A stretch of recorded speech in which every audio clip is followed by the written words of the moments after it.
Hi, it's really good to be talking to you again. This is Glenn Loury at The Glenn Show at bloggingheads.tv. Happy to welcome as my guest Ann Althouse of the University of Wisconsin School of Law. And Ann, you've been blogging, no doubt, because you're a very active blogger, and you've been talking about all different kind of things going on. But I have to tell you, since today is February 14th, Valentine's Day, I just want to wish you a happy one. Oh, happy If I may, Valentine's if I may. Completely innocent You like and that? platonic happy Valentine's Day sent across the wire. Do you like this holiday, or is this just oppressive to males everywhere? All right, I'm going to confess to something, Anne. I love this holiday. Okay? Aw, I that's sweet of love you. this Good. holiday. I just like it's. I know it's saccharine, sweet, and it's just too square for words. But I just like hmm the idea of sending flowers to the ladies in my life, and that's my sister, my Aw, daughters, my granddaughter, oh, that's sweet. and things like that. And I just kind of like this idea of people, who are hooked up together and connected with one another, having a day on which they celebrate the the ties that bind them, and the hmm aspirations that they share, and the fealty and the affections that they have for one another. Yeah, I love this day. What about you? Are you a big Valentine's Well, Day? I met my now husband 5 years ago, and I really fell in love with him on the Friday the 13th before Valentine's Day in 2009. So I see the 13th as being kind of an anniversary for us because it was a really big day in my late life, and Oh so on wow, Valentine's. yeah. So You've I feel just been like married we could, 5 years. You met your current husband 5 years ago, 2009. Oh yeah, my God, that's amazing. And when were you yeah, guys married? in August 3rd, Of the same year? 2009. Yeah. Wow. How'd I'm you old. I don't have this kind of time to waste. Time flies. I'm sure I'm older You than you, gotta. and I know what you mean, but doggone it. I'll bet you're not. I'll bet you're not older than me, Are we Glenn. going How to old are you? tell? Because it's not supposed to ask I'll a tell. lady. I tell all the time. I'm proud how old I am. All right, I was born September 3rd, 1948. Match that. Oh, I was born January 12th, 1951. So See? Gotcha. you're my older sister's age. So all right. Well, I think you look fine for your age. Well, I So appreciate that's hearing why that. Thank you. I think you should be proud of your age once it's advanced because Actually, it's one of unless the you. few things I've got left to be proud of. But Might as well put things in the pride I, category. I definitely hear you about not having any time to waste. My wife of nearly 30 years passed away in I 2011. know. I know. And, That's pretty I'm sad. sitting around here, and believe me, anyone who's listening out there in Blacking Heads Land, I'm not seeking a match, okay? But it Are you is, sure? You just said you love Valentine's Day. well, And I that you're did. holding up well. And I do. I'm a romantic, what can I say? But I'm just saying, Okay, well, I'll try to be a matchmaker for you because what I hear is that you love and that romance is wonderful oh, it is and so it is Valentine's Day. sweet. So. It's the hmm way we should be. I know it's not real life, I know it's all kind of dreamy and soft, but Aw. there's just something about love and romance that just, I don't think it gets any better than that. Well, Watching I the think it sunset actually. when you're out on a cruise on the Mediterranean or whatever it is, and the sun is setting, and you've got this, and you've got a glass of champagne, and you're squeezing each other's hand, and you're anticipating, Yeah. the night ahead. No, come on, it doesn't get any better than Well, I think that. that is real life. I don't think that is not the central thing about life. I think that is the most important thing about life. And so you shouldn't forget that. It doesn't have to be a particular vacation or a special occasion. I love just the normal days in normal life. So Yeah. to me, a special holiday that forces you to focus on it in a different way, I don't necessarily like that. I like every day. I like the normal day. And I love living with my husband. I think it's just great to be married. I think it's wonderful. Wow. Well, I'm very happy for you. That's a lovely, lovely story. I have an old friend. I won't mention his name because I don't want to embarrass him, but he's my age, and hmm he's divorced, and it was a bitter and painful divorce. And I ran into him hmm quite by happenstance at an event, sitting at a table having lunch, and he came over with a lady on his arm, and he introduced me to her, and he said, "This is my the love of my life. We met 2 months ago. We met 2 months ago on Match.com. I'm not kidding. That's exactly the way he introduced her, and he was beaming. Okay, you would have thought the man won the lotto. He did. He was beaming, and he was so proud to tell me that he had met this woman on Match.com. I mean, and I thought, well, more power to you, my man. May you be happy. You know, live long and prosper. But it's a story of our time. You know, it would have never happened 5 years ago. That's how people meet these days. Yeah. Well, I met my husband through my blog. So oh, and really? Yeah, well, you know, there's old Blogging Heads episodes about this, Glenn. I had whole things with Bob. Okay, I'm going back. I'm going to look you up. I'm going to check you out. I'll be prepared next time. Yeah. Yes. But that's quite a story. You met him through your blog. Oh, come on. Blogging pays. I mean, that's the headline on that story. Just like Match.com, the internet through blogging or maybe Blogging Heads allows you to kind of leap out beyond your immediate environment and find people who share similar ways of thinking about things or enjoy talking in certain sorts of way. You can find people who are simpatico through speech, through the internet. Somebody's going to write a great book about this one of these days. I don't think it's been done, but it will make the point that the technology, with all of its complexities and all of its pitfalls and so forth, by expanding our connectivity and expanding our options, has just made us better off, you know, has just expanded, because you can meet people that you never would have met. Now, there are risks. You can meet people that you'd never want to meet. But, you know, by having those networks be suddenly global, and by having it go from hundreds or thousands to hundreds of thousands or millions or even, you know, tens of millions, you know, that's a huge, huge, huge thing. And now it doesn't have to only be virtual. We can convert the connectivity of virtual into the sinew of real life relationship. So, yeah. Romance. So everybody, and obviously there's someone out there for everyone. And with the internet, you're more likely to find them, especially if there's something very weird about what you are looking for. Or if you live in a place where there aren't people who are simpatico with you, or an isolated place. I live in the strange town of Madison, Wisconsin, so. I hear you. Yeah. You wouldn't just want to go to the local bar and let that be the extent of your search. Well, I can honestly say that I never went to a bar looking for someone in my entire life. I never once set foot in a bar by myself thinking I would find someone in a bar. Sure. I mean, I don't know how people do that. You might say it's kind of funny or embarrassing to use Match.com, but to me, the idea of going into a bar as a way to find somebody just seems dangerous. No, I hear you. Ill-advised. And I'm not sure going to an AA meeting to find somebody is any better. So we've got it bracketed. You don't want to go to the bar, and neither do you want to go to the AA meeting looking for your husband. Anyway, so you want to talk about gender politics, and there was some stuff that was bugging you that's been going on of late. Why don't you tell us about that?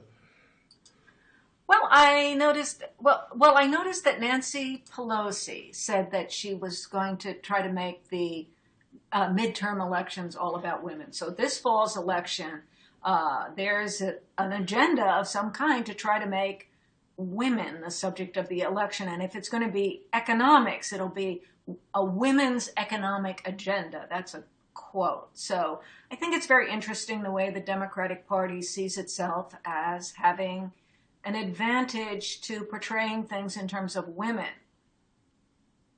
Yeah. What do you think of that?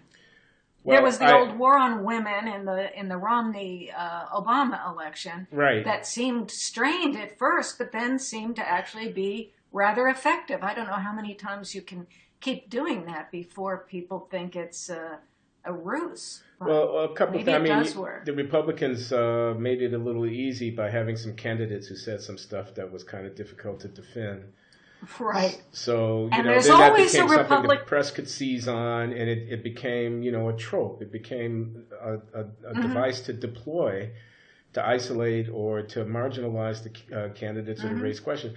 I guess I was going to say two things, what I think about it. One is there's this huge voting demographic. I was just at a meeting at the Ford Foundation on something, and this guy, Ron Brownstein, who's a really smart political journalist, you may know him, or of him, used to write for the Los Angeles Times. I think he was the Washington bureau chief of the LA Times for a long time.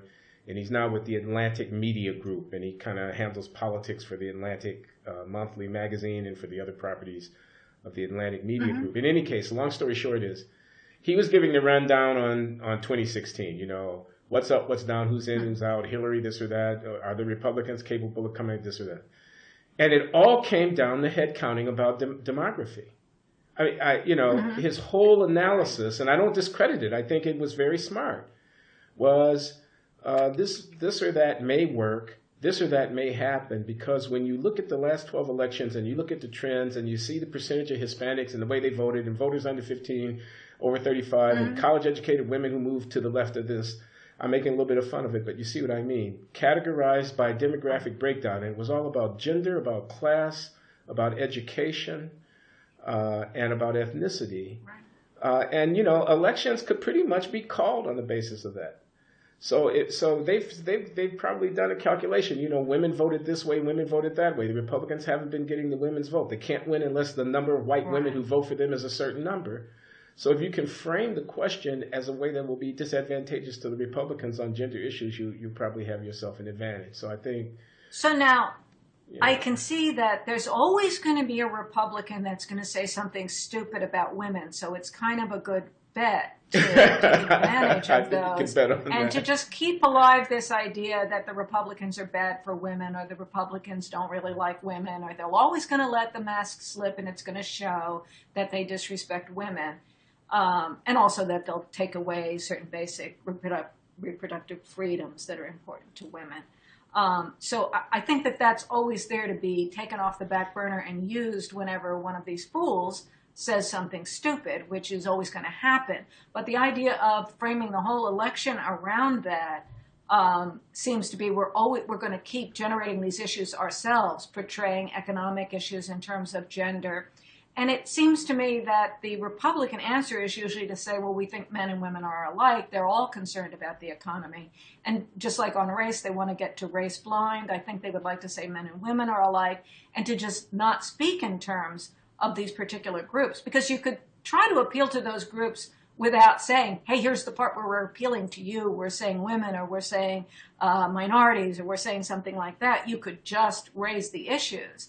And why isn't it considered insulting that they're saying they're special women's issues? I mean, if what you cared about was women's equality, why wouldn't it seem counter-equality to say, we're doing some special things for the women? Sure. Obviously, there's so many women that there are a lot of votes to be tapped, but why doesn't it alienate? I mean, I have some theories on this, but why aren't they afraid of alienating women by saying, here's stuff for you women?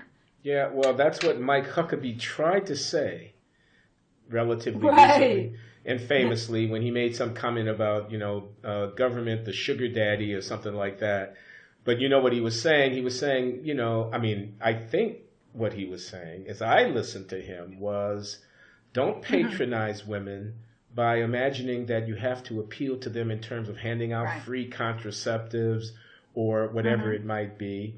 You can't reduce a woman as a political figure to a calculation about who is more or less likely to support her, her contraception choices. And it got characterized as, another one of these unacceptable Neanderthal comments about women being in the... I'm not even sure what the criticism of Huckabee was as I stand here, because when I heard him make the comment, I thought exactly what you just said, which is you're appealing to women as voters purely in terms of their gender, and that should be a patronizing way of coming to them. So I agree. Well, he used to... I just want to say one other thing. I just want to say one other thing, Ann, and that is put this on the table for you to comment on.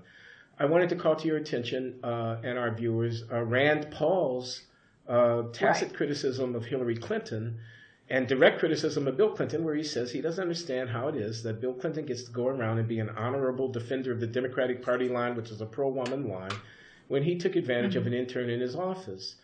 And, you know, I'm not a pro-impeach Bill Clinton guy and whatnot, but I kind of find it hard to see that Rand Paul doesn't have a point there, okay? And so how is it that the press and everybody else can just forget about the exploitation of women when they're actually exploited, and yet are prepared to, level their howitzers of criticism on any Republican who might say something that could be construed as anti-woman, who hasn't been messing around with the interns who were under his charge? So, well, the simplest explanation is that the media are primarily on the side of the Democrats. They're helping the Democratic Party, and to the extent that they act like they're pro-women's rights, that's only because it coincides with the Democratic Party, and anytime it stops coinciding, they switch to being for the Democratic Party. So that's when you can tell that they're really about Democratic Party politics, and they only care about women because that's a means to the end. It's not the end in itself. I think we saw that clearly when President Clinton was president. It was just a few years after the whole Clarence Thomas, Anita Hill business, in which everyone was supposed to be very aware and concerned about sexual harassment in the workplace. And then everybody immediately forgot about it so soon after that to support Clinton and treat, I remember during the Clarence Thomas hearings when liberals were trying to well, let me see. There were Republicans who were trying to discredit Anita Hill, calling her a little bit nutty and a little bit slutty. I remember that line. I remember it. It's hard to forget that one. So then a few years later, but that guy recanted, when Hillary Clinton. I'm sorry. Go ahead. That was the person who said that later switched sides because it was talk about things that are convenient for journalists. I think that happened. But a few years later, and if we look at these Hillary Clinton papers that are available, I guess it's at some university. This a best friend of hers took notes, and they've been reported lately. But she basically had the same take on Monica Lewinsky to portray this woman as a crazy and Looney Tunes and so forth. So a little bit nutty and a little bit slutty just turned right into something that could be said about the women who were accusing Bill Clinton. And that went down just fine. So something that was completely horrible to have said about Anita Hill became something that was immediately, just so soon after that, deployed against Bill Clinton's, the women that Bill Clinton had become involved with. So I think there's merit in what you say. Brought to light that it was about the media supporting the Democrats. I mean, that's Occam's razor. And I believe there's merit in what you say. I think you can discern. I mean, as far as I know, what Clarence Thomas did, if he did it, what he was accused of having done was basically flirt and ask this woman out and make suggestive comments to which she was not responsive. I mean, he didn't actually, touch her, no. anything like that. But he was I think it should be said. I think it should be said. Whatever Monica Lewinsky's, obsessive interest, such as it might have been portrayed by some defenders of President Bill Clinton, in this powerful man who is chief executive of the U.S. and, leader of the free world and whatnot. Mm-hmm. And, however much she might have shook her buns in his face or whatever it might have been that tipped him down that path, his behavior can't be defended in any way, shape, or form, I mean, she's a child. Okay, you're not supposed to touch her. You're not supposed to touch her, man. Oh. Wait, Monica Lewinsky was an adult. Monica Lewinsky. Oh yeah. No, I don't mean child in the literal sense of child molestation. You know what I mean? She's a little girl. Maybe I'm being condescending right now. She's a full-grown woman in the flower of her sexuality. But what I mean to say is, you don't touch her. Well, I think the problem is with sexual. I think the problem with sexual harassment in the workplace, there may be some people who volunteer and want to have sex with the boss and enthusiastically pursue him, showing their underpants or whatever they do.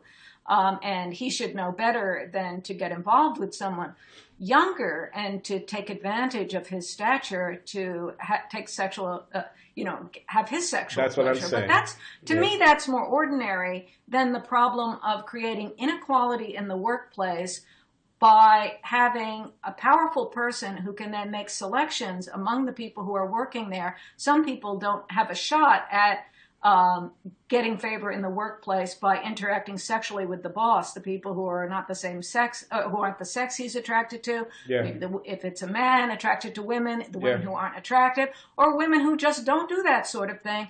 The workplace should be a meritocracy for the people who are there and the people who appropriate, especially a position of trust that the public has voted him into, put him into, for him to repurpose that trust so that he can find sexual pleasure for himself is betraying the trust that the people have, and it's changing the workplace into a different environment that isn't based on the work that you do and doesn't give everyone a fair shot. So to me, it's not as much as Rand Paul and his wife said that he was predatory on this young woman, although obviously that's an offense to Hillary, and she did stay with him, and she did call Monica Lewinsky Looney Tunes and so forth, and was out to destroy her credibility. I think the greater problem is the problem to everyone else in the workplace, everyone who doesn't play in that game. Yeah. He's president not as a personal potentate. He's president because he's elected to do a job, and he should handle that responsibility in a trustworthy way. That's especially careful about the workplace environment. That if you care about equality, I couldn't agree more, Anne. I could not agree more with what you're saying here about workplace, the appropriate inappropriateness of this kind of thing in the workplace. And I might just add, it's also true about the classroom. Okay, I mean, that is, as a college professor, one has a position of esteem and influence in young people's lives, and they may become infatuated, and they may offer themselves to you, and you should not touch them.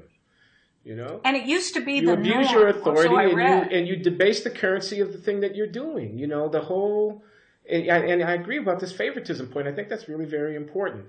The idea that you're attractive and appeal to me, so I give you more of my attention when I'm actually attending to my duties as a professor than I would another student who didn't appeal. I mean, come on, there's something deeply corrupt about that. So, yeah. And it used to be the norm before the development of thinking about sexual harassment. It used to be the norm, especially, I think, among college professors or so. That was the mythology of it. I read there was a famous article years ago in the Atlantic or someplace like that with a professor justifying what he was giving to these young women who weren't getting enough intellectual stimulation out of men their age, and that they would be elevated in life through their interaction with the professor. Obviously, there are a lot of professors who married their former students, but that was, in the olden days, there were men who thought that having a position as a professor, one of the benefits of the job, one of the perks, that was a perk, was that they could decide which women they were interested in and see if they could get them, or talk in the faculty lounge about who were the women who they would be interested in having sex with, and so forth. And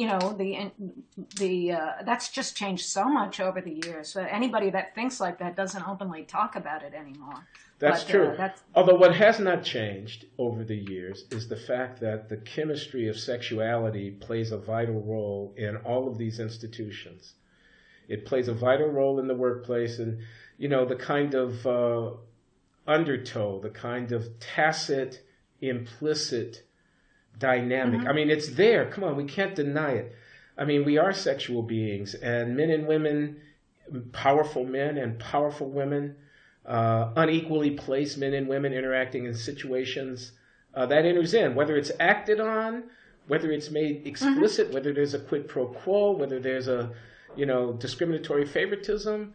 Nonetheless, it's there, and it seems to me that part of the problem for regulation of this is drawing a line between the unavoidable, the kind of necessary role that gender-based sexual attractions plays in human interaction, including interaction in workplace and the classroom, and going over the line, saying when it is that whatever it is more than what the institution can tolerate or can bear.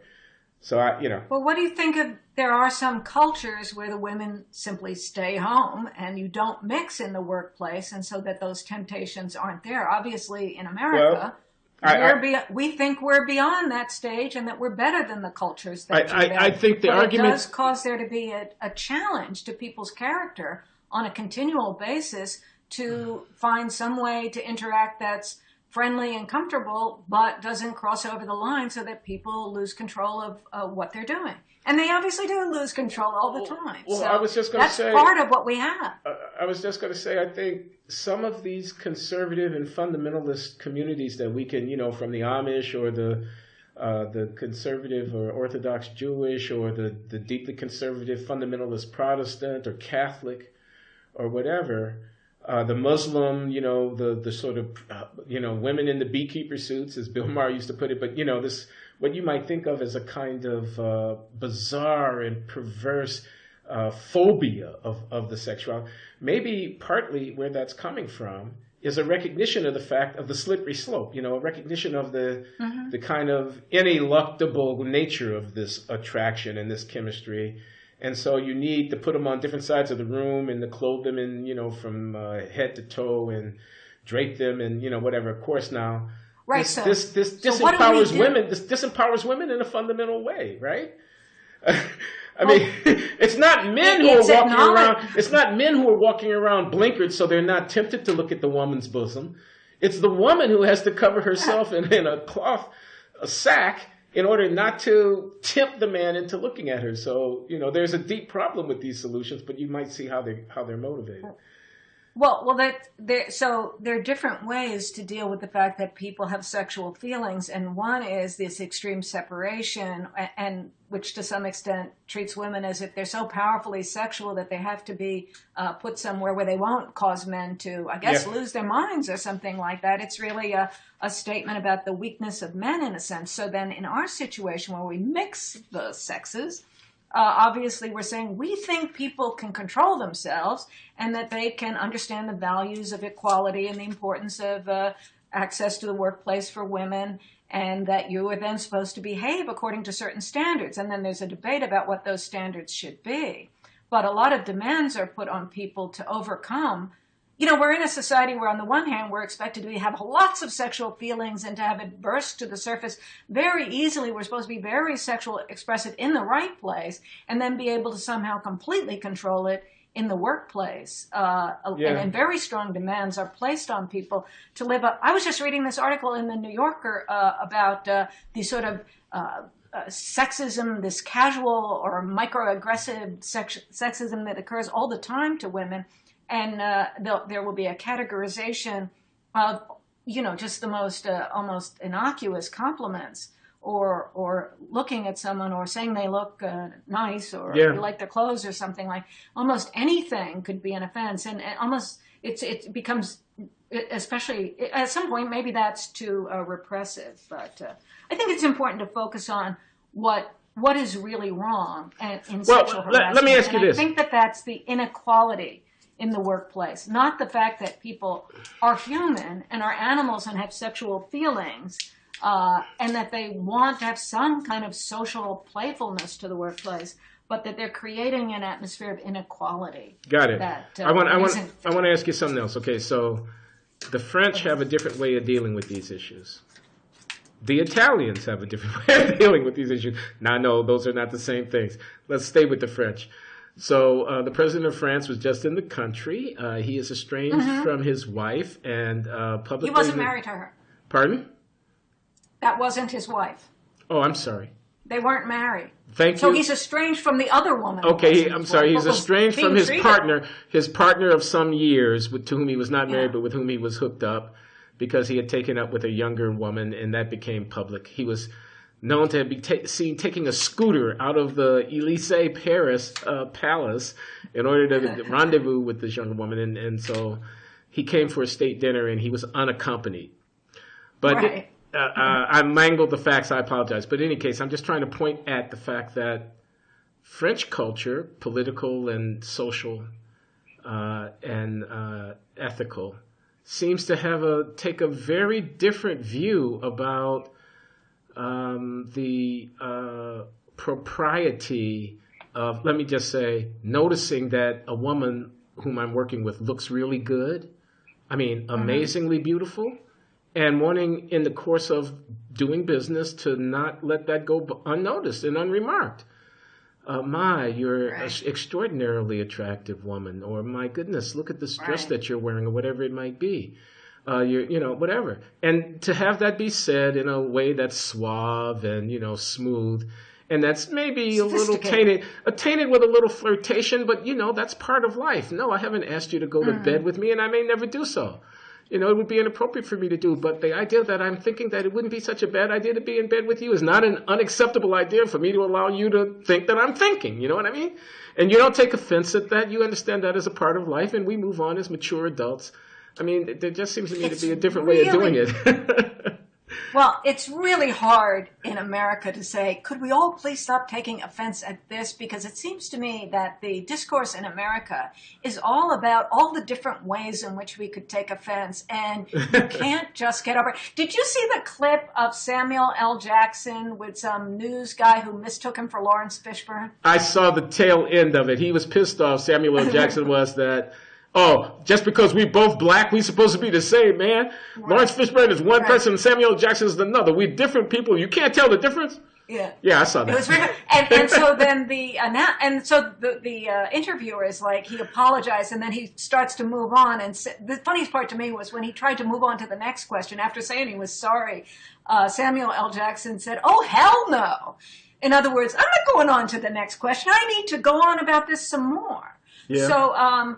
And it's sort of, well, he already apologized and it was just a mistake. So why do you have to take it back? But he's choosing to lay down the offense at that point and to run with it. And so you can never really control people in America about when they're going to stop talking about being offended and the level of demand they're going to make on other people not to give offense. I mean, it seems to me that most of the back and forth that we experience, a lot of it in America, is about these challenges not to be offended. But when you add the party politics into that, and you have a party that's so deeply invested in this war on women and thinks it can win in that war, then if you say something like what Mike Huckabee said when he thought he was being amusing and using some colorful language, of course they're going to take offense. They're going to take offense whether they're offended or not, because offense is one of the rhetorical moves that's been effective. They're never going to stop, in short, being offended. Preach on. I think you got it. I mean, I believe, I think you're exactly right, Ann Althouse, on this one. I mean, we are perhaps too quick to offend, and you're right. That card, the offense card, I'm offended. How dare you say this about me, woman, black, gay, Jew, whatever. Mm-hmm. I mean, it is a very frequently encountered move in American, debate. So, yeah, right. So I think maybe what's needed is just a strong counter move. I think that maybe I'd like to see more pushing of freedom of speech, for example. This idea of comedy, of being not repressed, being able to speak more freely, rather than trying to repress the other side, stop being offended at every little thing. More of an offense in terms of free speech, rather than trying to you'll never get people to shut up. So I think more speech is the best approach. Let's take a few minutes to talk about something related, but on a slightly different theme. So you were talking to me before we started recording about what was going on at Facebook, was it? About gender identity specification? Yeah. What's up with that? I mean, it looks like we're entering into a brave new world here. Facebook has, when you fill out your profile, it would have male, female as your choices. But now you can pick custom gender. And then that opens up a menu with 50 items. 50 different possible. 50. Of course, now, to me, I think what they're really doing is getting they're getting promotion. Facebook is losing young people, and it's being overwhelmed by the older folks. Okay. So they've got a long-term problem. I'm sorry, because that's where the fat part of the market is, right? And that's where the prediction of future value is. So you want to attract the young people. So I think that part. What are some of these 50 flavors of gender? I'm old. Agender, you got to break it down for androgyne. Me. Say it again. Agender, androgyne, agender, not like asexual, agender. Oh, agender. Okay, no gender. I see. Androgynous. Androgyne, androgynous, bigender, gender fluid, gender nonconforming, gender questioning, gender variant, gender queer, intersex, male to female, neither, pangender, trans, transmasculine, two-spirit. I don't know what some of these are. I don't know what two-spirit means, but I think to me what they're really doing is, I think that's they're trying to attract young people and deflect or repel older people and make Facebook seem young again. And this is kind of a viral thing that I'm talking about it. So I think that it's kind of a publicity stunt, but it's a way of signaling to the young people that they're actually hip and young and cool, and the squares need to go elsewhere. And grandma and grandpa, mom and dad ought to get off of Facebook because they don't share your values. Okay, so that definitely means me and you, right? I mean, we're out now. Is that? I mean, I have to confess, it does seem a bit weird. I mean, I'm not offended as much as I'm bemused. And I'm wondering, I mean, what fraction of the population, okay, I'm going to declare myself a liberal here. I'm going to say, let's live and let live, all right? I'm going to make room in my philosophy for a person who is neither male nor female, or who is both male and female, or who was male now and is female then. I can make room in my philosophy for that. But I'm just wondering, what fraction of all people could not check a male or female box without giving it a second thought? I mean, you know, I'm a man. Well, I've been a man all my life. Now, it's got to be, that's got to be like, what, 95, 98% of the people? So, you know, I don't get it. 50 boxes for 2% or 3% of the population who are ambivalent or ambiguous or queer, if I may say so, about their transsexual. I don't get it. This issue, I think it works as a wedge issue. It's more of an idea than applying to particular people. People who it applies to have, very sympathetic problems that are very sympathetic to some people and that are very off-putting, or I don't want to have to think about that, to other people. So it becomes a wedge issue that you can talk about. It defines people. It excludes, it includes. The whole idea that we're speaking about this at all, or taking it seriously, or being empathetic about it, that divides people up. That works as a wedge issue. Okay, so now, I've been very interested of late in things going on in Africa, in politics and culture. I'm at the Watson Institute for International Studies at Brown as an affiliate now, and I'm trying to educate myself about international affairs. Just something interesting to do. I've always worked on the U.S., and I'm taking a somewhat broader cast. And, of course, issues about how other countries deal, with homosexuality, criminalizing gay sex and things like this, especially in Africa, have come to the fore. And also with the Olympics and with the anti-quote gay propaganda, close quote, legislation that the Russians and Vladimir Putin have enacted, and the world's response to that, I'm made to think about these things. And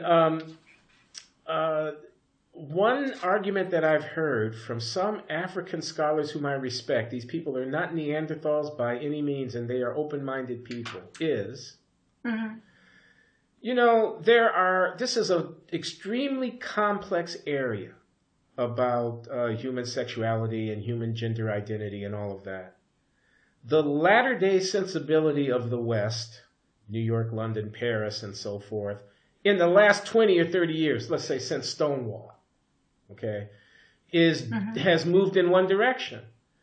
But to put yourselves up on a high horse and start lecturing to the rest of the world about these things, as if you've discovered, a path in the forest that's gold paved and leads off to truth, is arrogant and a kind of imperialistic in the extreme. No, we don't accept your latter-day liberality about these matters. We can sort it out for ourselves. We have deep traditions of humane dealing with all of these kinds of variations of human expression. And we'll be fine, thank you. We don't need you to come in here and tell us how to deal with our things. So now, I'm not defending. I just want to be don't want to be misunderstood. I'm not defending, let's say, a Uganda, where you pass a law, you're going to put somebody to death for being gay or something like that. That's abhorrent in the extreme. That's like stoning an adulterer to death, or cutting off the hand of somebody stealing a loaf of bread. It's barbarity. Okay, I reject it categorically. but Africans are not all benighted people who need to be led out of a dark age by, European liberal missionaries who've discovered what human rights are. And neither are Russians. I would say, and I wonder how you react to that. Well, I think it's not. It's as with any question where you think you know the truth, like you must accept Jesus to go to heaven. I mean, there are all kinds of things about which people feel certain is true. And you may feel like I need to tell everybody to save them before it's too late. But there's a lot of that going around in human history. And maybe we should be a little humble about whether we really know what we think we know, and also what's effective. I mean, just going and telling people what they need to believe, bringing it in from the outside isn't even going to be effective. So I could sort of see that when we're not talking about saving people from being stoned to death and things like that, that are emergencies, that some of this cultural relativism that you're talking about is an appropriate maybe humility that we should have, because after all, there are things that if you go back 10 years before in American culture, we were saying completely different things. I mean, I thought it was really weird with respect to gay marriage that you had Obama saying he was opposed to it when he was running for president, and then later he changed his mind, and then once he changed his mind, everybody was supposed to be at the very point on the continuum where he had arrived at when he had been somewhere else quite recently. And by the way, our press corps allowed him to get away with that. Mm-hmm. I mean, I absolutely agree with you about that. And I mean, people know that I have criticized President Obama, and I always get flack in the comments at Blogging Heads about, Loury hates Obama and blah, blah, blah. But I'm right about this. You and I, Anna, are certainly right about it. I mean, there's a kind of self-righteousness about it, right? I mean, there's kind of, come on, please don't lecture me about this. I thought you went to Reverend Jeremiah Wright's church for 20 years. I know what's preached in those churches because I go to one of them. Okay? So those are not bad people in those churches, but they are not on the same page as you right now. So now you got on that page and you're going to go around, shaking your finger in the faces of these people? I mean, please, that's just, so I have a problem with that. I agree with that. And what did you think of the whole Duck Dynasty? I think that they generate a lot of advertising revenues for what is it? But here was someone saying something. Station, I can't even remember the name of the station now. A&E, is it Arts A&E? and Entertainment. A&E, Arts and Entertainment. But I mean, here was someone saying something that was really just standard talk, and it wasn't really hateful. It was just basically saying, I like female genitalia. I'm a man, and that seems like the right answer for me. And obviously a lot of people feel like that. That's just a kind of mundane and funny expression of what it feels like to be a heterosexual man, I assume. And yet he was pilloried for it, and it was portrayed as being hateful and bigoted. This jacking up of the characterization of what the person is doing and taking someone who's basically a good person and presenting him as if he's a bigot, as if he's hateful. So you were just asking me about Duck Dynasty. Yeah, I listened to that. What the guy said, he's a good old boy out of a certain location within American society where you wouldn't be at all surprised to hear people talk like that. I don't think, based on what he said, that I could rightly infer that he was a bad person or a malicious person or a hateful person. He was just not a politically correct person within the... he's not the person that you're going to invite to come over to have tea when, you have the faculty club event or something like that. So the reason you were watching the show was because he was a good old boy, he and his family. I thought that people were getting off on that. I thought that's what they were buying when they tuned in. But they weren't expressing any kind of hate with respect to this group or that group or with respect to women. They are basically nice people who are having a good time. One thing about that show, it cost me to watch a few episodes of that show. And one thing that impressed me is that here are people doing work that they basically enjoy doing, interacting with each other in the workplace and having a great time and enjoying life doing the things that they like. They're not out to offend anyone, I just didn't see to take them out of that milieu where they're presented in the show and to present them as ogres. I Yeah, just think that's a I think nasty way I to agree treat with you, people. Ann. I do. There's another show, I can't remember what it's called, but it's a bunch of guys who fix cars. They take cars, they break them down, they remake them, and they fix them. I don't watch it regularly, but I've caught it a few times. And, I don't know if it's Tennessee or Florida or Mississippi or Arkansas, wherever it is. It's in the South, it's in the mountains, whatever. These guys are overweight, they drink a lot of beer, they use swear words, they probably got pin-up pictures pasted to their locker room door or whatever. And, and they fix these cars. And then they, shoot the breeze in between. And, it's what it is. I mean, not everybody is interested in it, but, it is what it is. And if you're going to be tolerant, can't you be tolerant of that? Right. And isn't it interesting that, I agree. And I think that our fascination with seeing people interacting in the workplace, people who know how to do something, make something, fix something. I think a lot of people in America don't have that. They're filling out forms, working for the government, doing intellectual work, serving people in restaurants and so on. But to really be able to fix a car, take a car apart, manufacture a duck call or whatever one does. That's a milieu that most people don't get to experience. And I think people enjoy just looking in on that and seeing how, I know a lot of it's fake and they obviously are redoing the scenes and making them funnier and being characters and kind of playing a role. But I think people really enjoy that's filling a need that Americans have in some way. I think it's worth trying to think carefully about what need that is fulfilling for us. I think are identifying a really important point. I think that's why I watch. Those guys know how to install the carpet on the floor of the car. They know how to get the thing to fit. Yeah. They know how to diagnose the problem with the engine. I mean, it really is kind of inspiring to see something come out of nothing, to see the objects that you take for granted in your daily life, but you have no clue how they are put together or how to put them back together, that there are people who take their hands and they sit down and they put them back together again. I mean, that's pretty cool. So, you're right about that.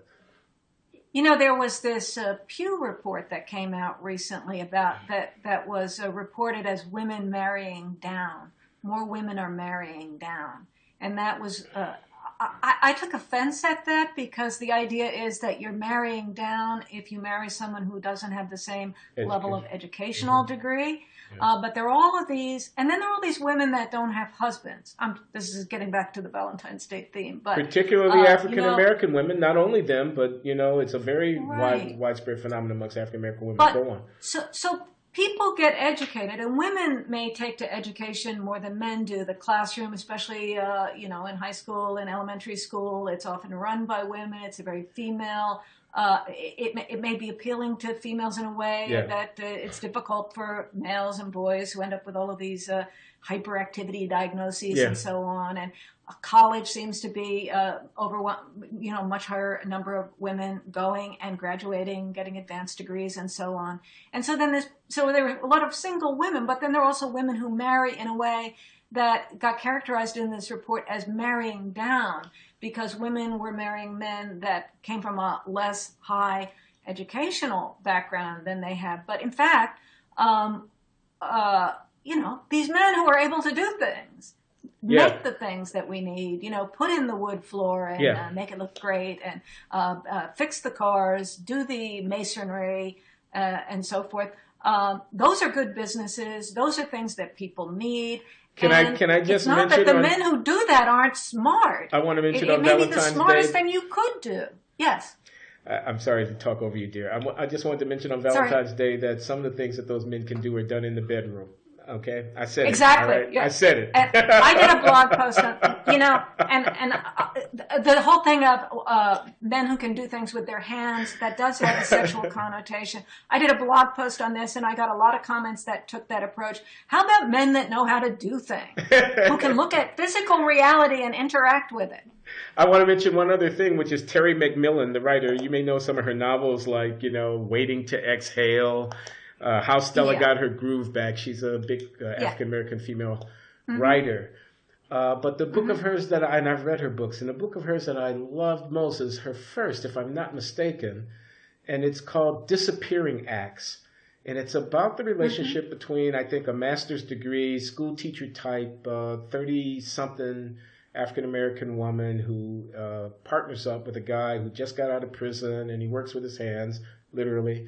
Mm-hmm. And, Mm-hmm. getting a construction job, dealing with racism out there, will he keep his job and go back and forth? And he's moving in Mm-hmm. and out of her life. And how can they find a relationship? How can they keep it?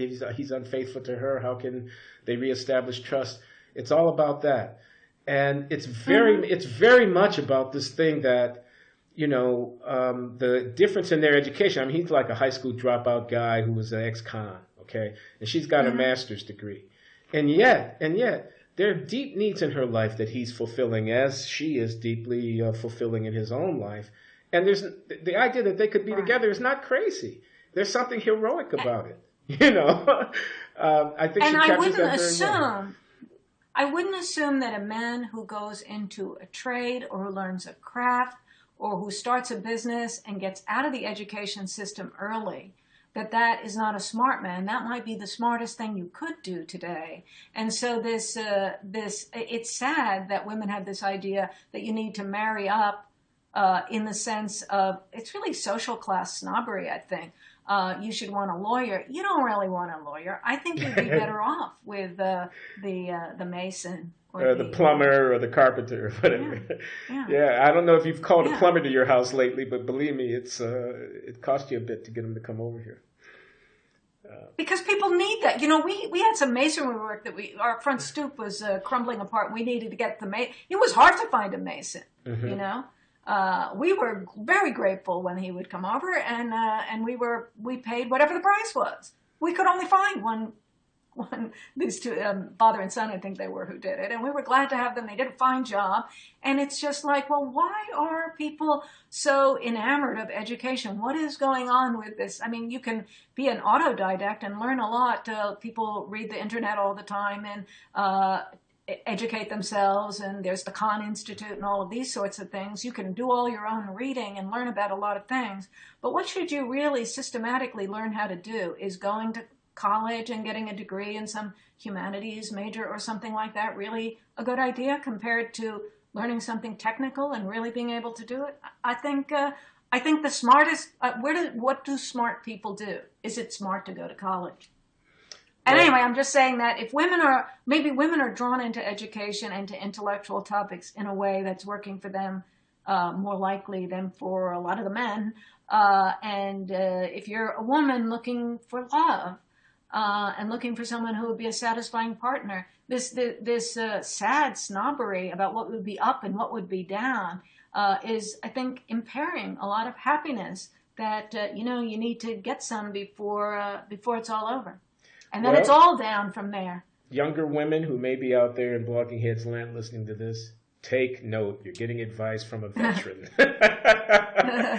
And I think we should wrap it up. I mean, it's a Okay. Valentine's Day package, and I think we could tie a bow on it and put it Okay. in the can. Little hearts. Okay. Okay, so thanks so much for talking with me. I really Okay. enjoyed it. Okay. Okay. Thanks a Bye. lot. I enjoyed it too.